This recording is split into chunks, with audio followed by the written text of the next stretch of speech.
Moi, je n'ai pas l'impression d'aller plus vite que les gens. J'ai l'impression peut-être d'être sensible à ce qui se passe, d'aller chercher dans tout ce qui se passe des points d'intérêt pour les secteurs qui m'intéressent moi, donc le cinéma, les arts et tout ça. Quand je trouve quelque chose qui m'intéresse, je vais à fond et je le développe. C'est certain qu'on a révolutionné le cinéma, ça, il n'y a pas de doute. Est-ce qu'on savait tout l'impact que ça allait avoir? Je pense pas, mais c'était un désir.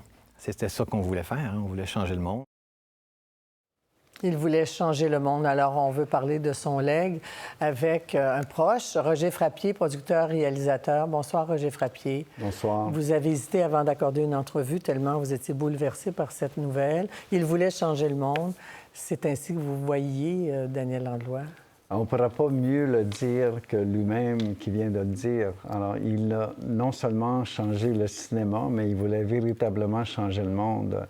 Demain matin, je vais être en studio pour travailler sur des effets spéciaux et tous les effets spéciaux qu'il y a dans le cinéma maintenant, dans les grands films comme dans les petits films, il y a un point de départ en 1985 et ce point de départ, c'est Daniel Langlois. Et c'est Tony de Pelletry, son petit film? Tony de Pelletry, qu'il a été le premier à créer à partir de l'ordinateur, au lieu qu'à l'époque, on travaillait beaucoup avec des photos et tout ça. Et la grande révolution que ça a fait quand ils ont présenté Tony de Pelletry à San Francisco, à une foire électronique, c'était véritablement un breakthrough, comme on disait dans les journaux à l'époque. C'était le début de quelque chose de complètement nouveau. Il a continué à Soptimage. Après, à développer ce logiciel qui a permis, comme on en a parlé toute la journée, des films comme Jurassic Park et autres.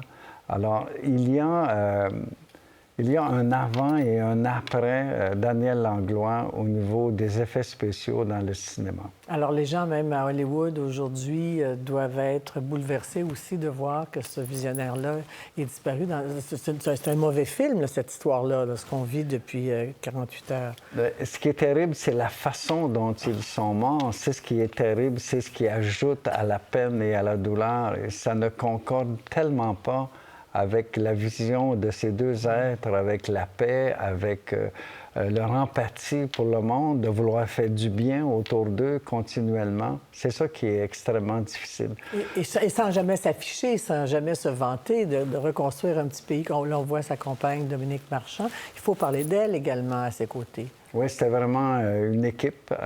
Moi, je l'ai rencontré 2 fois, Dominique, avec Daniel, et ils formaient véritablement une équipe.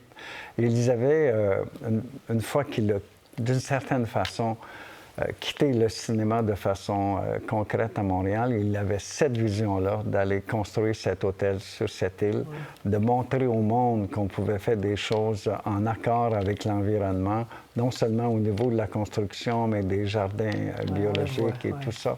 Alors, c'est ça qui... vous savez, c'est beau avoir des idées, mais c'est encore plus beau de les poursuivre et de les réaliser. Et Daniel Langlois avait ça, la capacité de réaliser ses rêves. Il l'a fait avec, évidemment, Soptimage, il l'a fait avec Excentris. Et on oublie également que Daniel, à l'époque, avait mis sur pied une capacité de distribution planétaire à partir de satellites et qui avait construit un projecteur digital qui était véritablement de haute performance. Et les Américains avaient très peur de cette concurrence. Ils ont travaillé très fort pour ne pas que ça existe. Et je pense que c'était un peu le début pour Daniel de l'abandon du cinéma à Montréal.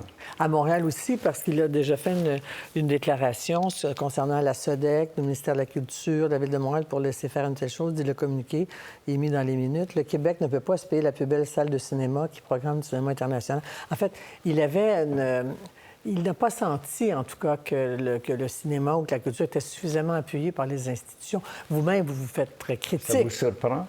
Non, mais vous l'avez déjà dit, vous, absolument, que ça... Alors, absolument. Vous étiez là-dessus sur la même longueur d'onde. Écoutez, on dit tout le temps que le Québec, c'est la langue et la culture. La culture ne représente qu'1% du budget au Québec. si on augmentait le budget de la culture au Québec, si on passait de 1 à 5 si on faisait plus de films, plus de pièces de théâtre, plus d'expositions de peinture, plus de musique, on ne serait pas obligé de faire des lois pour sauver la langue française. Les gens voudraient parler français.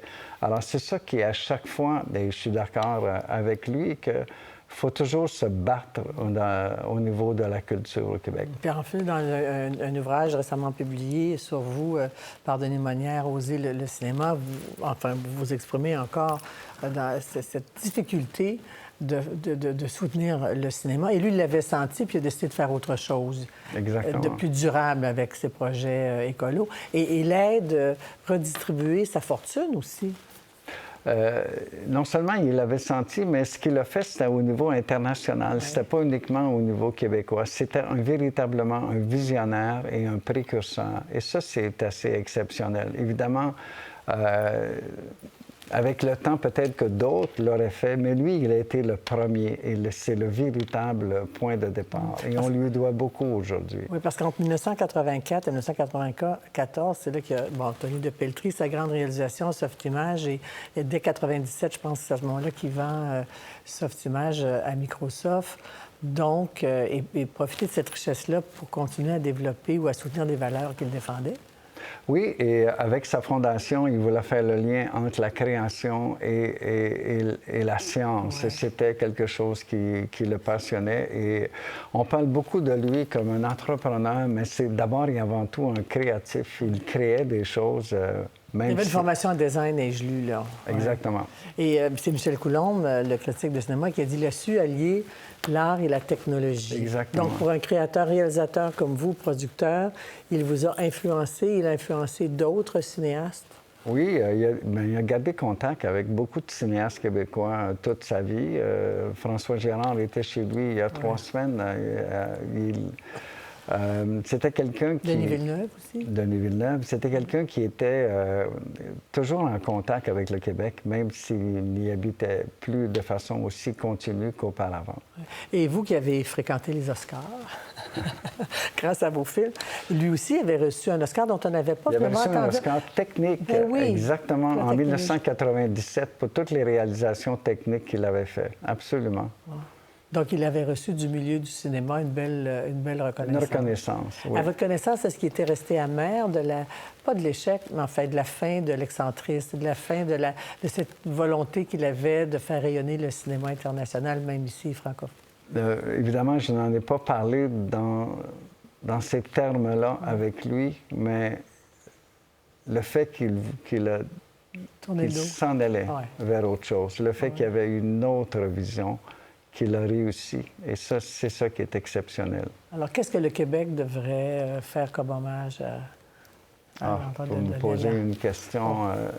Nous, on sait dans le milieu du cinéma à quel point il a accompagné, il nous a accompagnés à plusieurs niveaux. Par exemple, nous, notre société, dès le début, avec Sofimage, Pierre Gendron avait travaillé avec lui sur un film qui s'appelait Ciel de métal. Plus tard, on a distribué à l'international La face cachée de la Lune de Robert Lepage qu'il avait produit. Alors, il s'intéressait beaucoup aux cinéastes d'ici. Oui, puis à l'avant-garde, puis à l'innovation et tout ça. Toujours. Alors, à tout le milieu, à tous les cinéastes que vous êtes et producteurs, bien, nos condoléances aussi. Bien, nos condoléances à la famille, à la famille et aux amis, absolument. Oui, d'accord. Ben oui, il y a des frères là-dedans, des sœurs. Je ne sais pas trop la vie familiale, mais il y a des mamans aussi. Alors, on leur fait condoléances. Merci, Roger Frappier. Et on va dire, comme la ministre des Affaires culturelles de la Dominique, nous ne l'oublierons pas et nous allons faire en sorte de ne pas l'oublier. Merci beaucoup, Roger Frappier. Au revoir. Pour voir nos émissions en entier, rendez-vous sur la chaîne Ici RDI.